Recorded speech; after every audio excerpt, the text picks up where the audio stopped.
Welcome to the explanation of the zero and first conditional in English.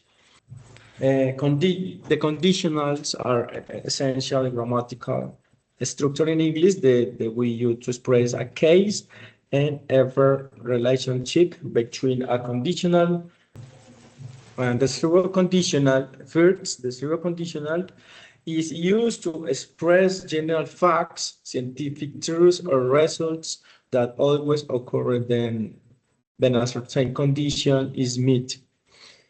It expresses an automatic and unchanging relationship, like a natural law or an unbreakable habit, and used to describe universal truths, scientific facts, and routines. In conveys absolutely certainty, since the result is always the same. The word if can often be replaced with we want without altering the meaning. And the first conditional is used to talk about real possibilities in the future.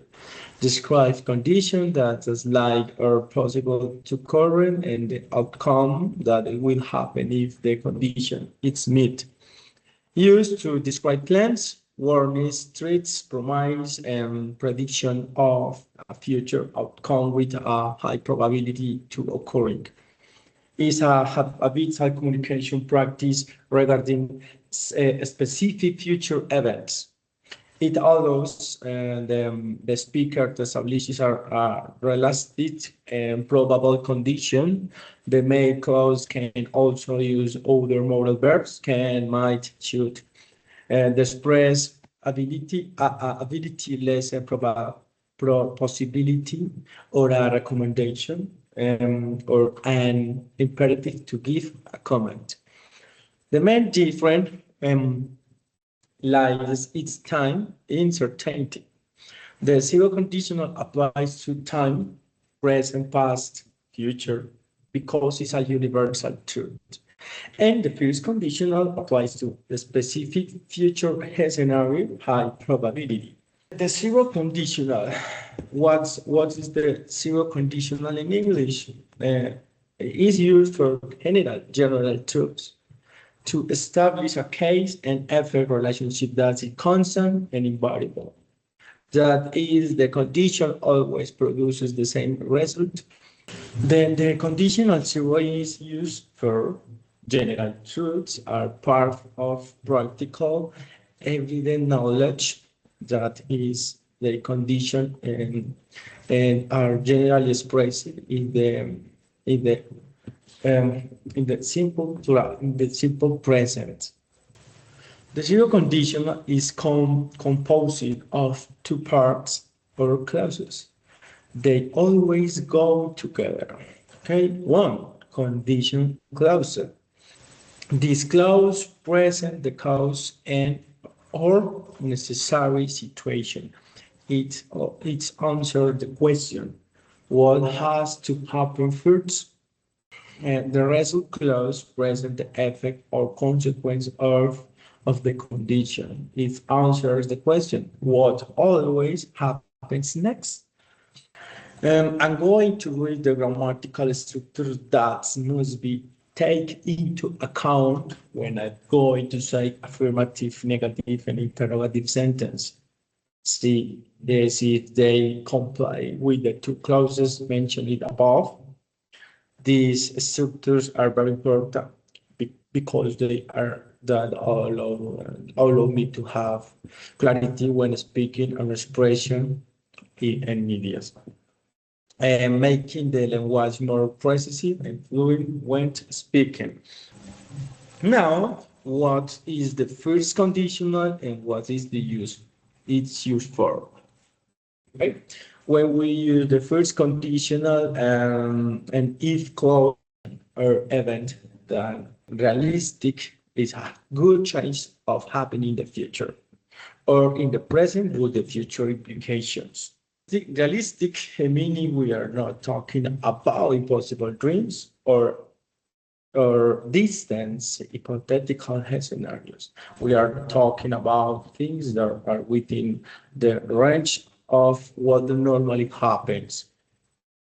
This conditional uses the simple present tense, although the action refers to the future.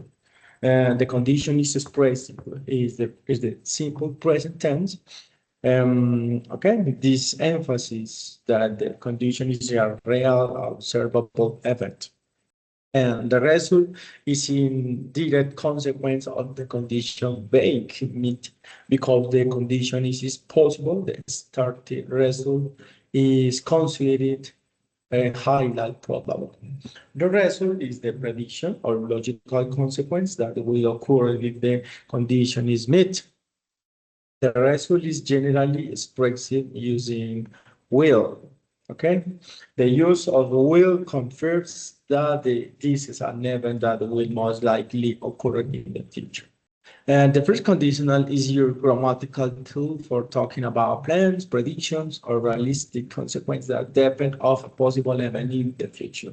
Let's remember that the first conditional is the structure we use to talk about possible and improbable future scenarios. It serves to tense, announce, and establish a realistic condition about what will happen. It is used to describe what will is expected of possible situation always in the future. Okay? It establishes a direct action plan based on a condition that has a high probability of occurring. It is also frequently used to point out the negative consequences that will happen if someone does not meet a condition, as well as to worry about as an undesirable outcome or enforce a rule. Okay, it is also used to comment the future action in exchange for the older person fulfilling condition. I'm going to explain some variation of the result clause. When the result is an instruction or an immediate order, we don't use will, but rather the imperative. Moral verbs such as can, may, might, or should can be used to assume the degree of certain or necessary of the result. The structure of the first conditional. This conditional is composed to main parts, the condition clause and the result clause. First, the condition clause introduces the cause or event that more refers. It is a part that establishes the requirement. Okay, structure if plus subject plus simple present tense. This if first if this is the keyword that always introduces the condition simple present. This is the most important point of how the condition refers to the future. We always use the simple present tense after if in the first conditional.